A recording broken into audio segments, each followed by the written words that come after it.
It's going to be way harder for the group that's graduating from college now, for them to get rich and stay rich and so forth. It's going to be way harder for them than it was for my generation.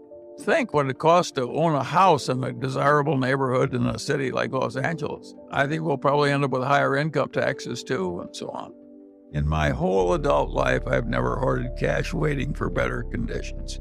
I've just invested in the best thing I could find, and I don't think I'm going to change now. And the Daily Journal's used up its cash. Now, Berkshire has excess cash, quite a bit of excess cash. But it's not doing that because it thinks it knows how to time investments. He just can't find anything it can stand by. So we don't have a solution to your problem. We're just coping with it as I've described. The reason we're not buying this, we can't buy anything at prices we're willing to pay. It's just that simple. Other people are bidding the price up. And a lot of the buying is not by people who really plan to own them. A lot of it is fee-driven buying. Private equity buys things so they can have more fees by having more things under management. Of course, it's a lot easier to buy something you use somebody else's money. We're using our own money, or at least that's the way we think of it. I've always believed that nothing was worth an infinite price. Even an admirable place like Costco could get to a price where you would say that's too high. But I would argue that if I were investing money for some sovereign wealth fund or some pension fund in a 30, 40, 50-year time horizon, I would buy Costco at the current price. I think it's that strong an enterprise and that admirable a place. By the way, it's not a tragedy that Berkshire has some surplus money they're not investing. We look more responsible with the extra wealth, and we are more responsible with the extra wealth. The shareholders who are worried about the future because it looks complicated, difficult, and they're hazard, I want to say to them what my old torts professor said to me. Say, Charlie, tell me what your problem is, and I'll try and make it more difficult for you. And he did me a favor by treating me that way, just repeating his favor to you. When you're thinking the thoughts you're doing, at least you're thinking in the right direction. You're worried about the right things. All you people that are worried about the inflation and the future of the republic and so forth. Inflation is a very serious subject. You could argue it's the way democracies die. When democracy dies in Latin America, inflation is a big part of it. So it's a huge danger once you've got a populace that learns it can vote itself money. If you overdo it too much, you ruin your civilization a lot. But of course, it's a big long-range danger. If you look at the Roman Republic, even after they went to an empire with an absolute ruler, they inflated the currency steadily for hundreds of years. And eventually, the whole damn Roman Empire collapsed.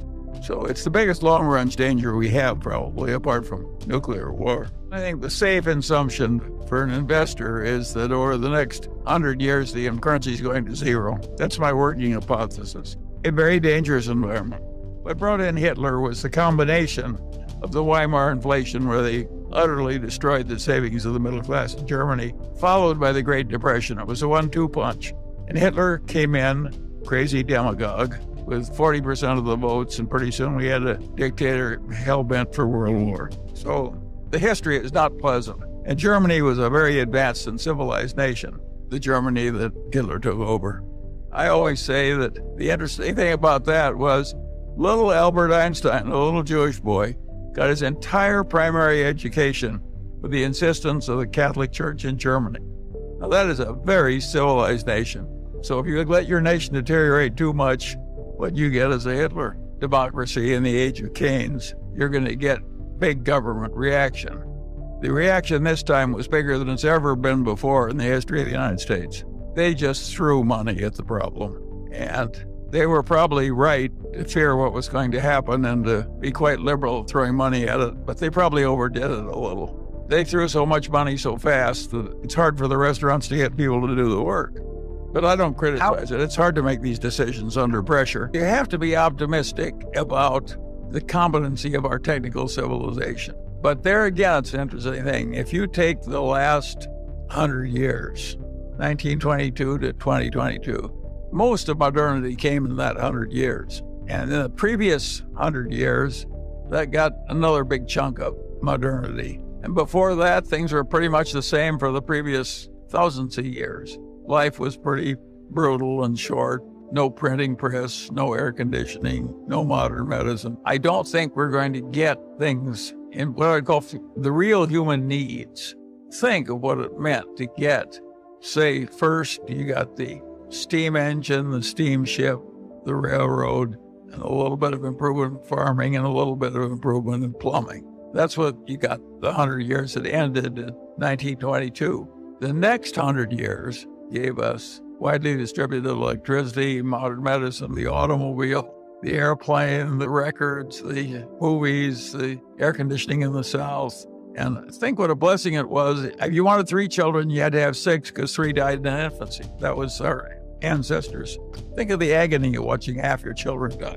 It's amazing how much achievement there's been in civilization in these last 200 years, and most of it in the last 100 years. Now, the trouble with it is that the basic needs are pretty well filled. In the United States, the principal problem of the poor people is they're too fat. That is a very different place from what happened in the past. They were on the edge of starving. And what happens is really interesting is with all this enormous increase in living standards and freedom and diminishment of racial inequities and all the huge progress that has come, people are less happy about the state of affairs than they were when things were way tougher. And that has a very simple explanation. The world is not driven by greed. It's driven by envy. The fact that everybody's 5 times better off than they used to be, they take it for granted. All they think about is somebody else has had more now when it's not fair that he should have it and they don't. That's the reason that God came down and told Moses that you couldn't envy your neighbor's wife or even his donkey. I mean, even the old Jews were having trouble with envy, built into the nature of things. It's weird for somebody my age because I was in the middle of the Great Depression when the hardship was unbelievable. I was safer walking around Omaha in the evening than I am in my own neighborhood in Los Angeles after all this great wealth and so forth. And I have no way of doing anything about it. I can't change the fact that a lot of people are very unhappy and feel very abused after everything's improved by about 600% because there's still somebody else who has more. Think of the pretentious expenditures of the rich. Who in the hell needs a Rolex watch so you can get mugged for it? Everybody wants to have a pretentious expenditure, and that helps drive demand in our modern capitalist society. My advice to the young people is don't go there. The hell with the pretentious expenditure. I don't think there's much happiness in it, but it does drive the civilization we actually have. It drives the dissatisfaction. Japan, the United States, Europe, etc. We're getting into new territory in terms of size. There's never been anything quite like what we're doing now, and we do know from what's happened in other nations that if you try and print too much money, it eventually causes terrible trouble. And we are closer to terrible trouble than we've been in the past, but it may still be a long way off. I certainly hope so.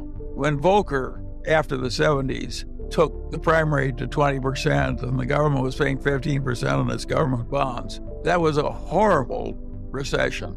Lasted a long time, caused a lot of agony. I certainly hope we're not going there again. I think the conditions that allowed Volcker to do that without an interference from the politicians were very unusual. And I think in 2020 hindsight, it was a good thing that he did it. I would not predict that our modern politicians will be as willing to permit a new Volcker to get that tough with the economy and bring on that kind of a recession. So I think the new troubles are likely to be different from the old troubles. Recession instead of what you're going to get. The troubles that come to us could be worse than what Volcker was dealing with and harder to fix. Think of all the Latin American countries that print too much money.